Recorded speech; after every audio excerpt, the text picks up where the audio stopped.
Bagi siapa kota yang punya marine yang kuat, maka ekonomi akan tertarik di sini. Kita akan ukur nanti dalam pertumbuhan ekonomi dan pengendalian inflasi kita. Kita sekarang 4,47% dari minus 1,27% dengan tingkat inflasi sekitar hampir 3%. Kita bangkit 5,7% dan insya Allah dengan Metaverse akan memperbaiki itu. Jadi anggarannya jelas, visi-visi kami jelas. Silakan ada lagi. Yang baru sama tadi disampaikan beliau, waktu internet muncul lebih banyak yang menolak internet daripada menerima. Itu biasa dalam hal baru. Sekali lagi, karena ini hal baru, maka yang kita utamakan adalah pendidikan tentang Metaverse seperti hari ini. SD, SMP, swasta negeri, hampir 200.000 anak-anak hari ini menonton. RT RW, walaupun mereka bukan lagi millennials, tetapi mereka juga menonton sebagai bahan untuk pengetahuan. Contoh, Metaverse merubah budaya kita.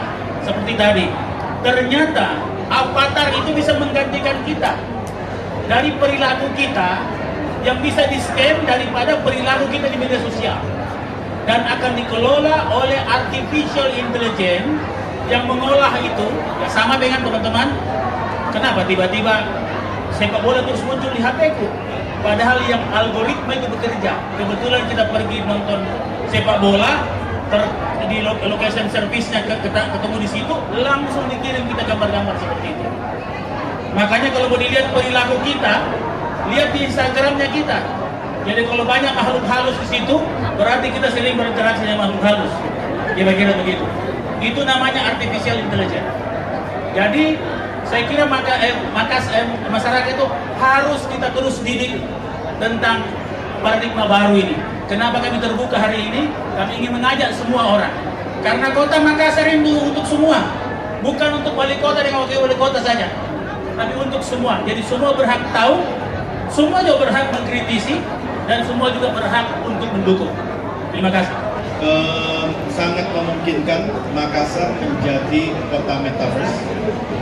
Yang penting dimulainya cuma satu, yaitu edukasi. Edukasi menjadi kata kunci, tidak hanya di Makassar, tidak hanya di Indonesia, tapi di semua global market, untuk setiap kota bisa masuk ke Metaverse.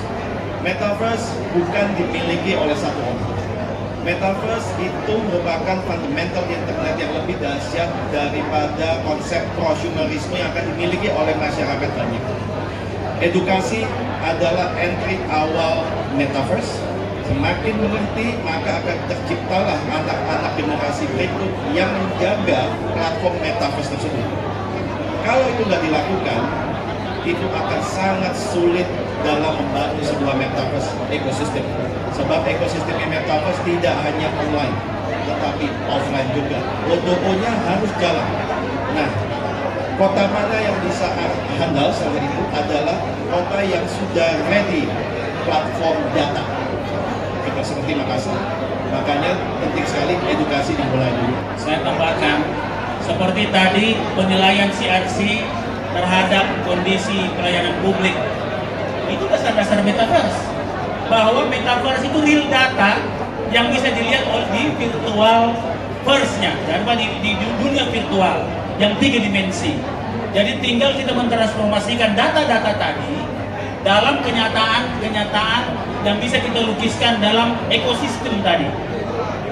Jadi misalnya tadi pelayanan publik di Talok, dilihat Talok, di mana dari empat yang dinilai, ya di mana, bahkan kalau perlu apa prondesnya di situ. Jadi semua nilai scoring itu bisa dibagi sampai orang per orang. Jadi semua berbasis data. Jadi Metaverse, kota Metaverse ini kita tujukan sekaligus mengupdate big data kita, termasuk memformat kembali big data kita.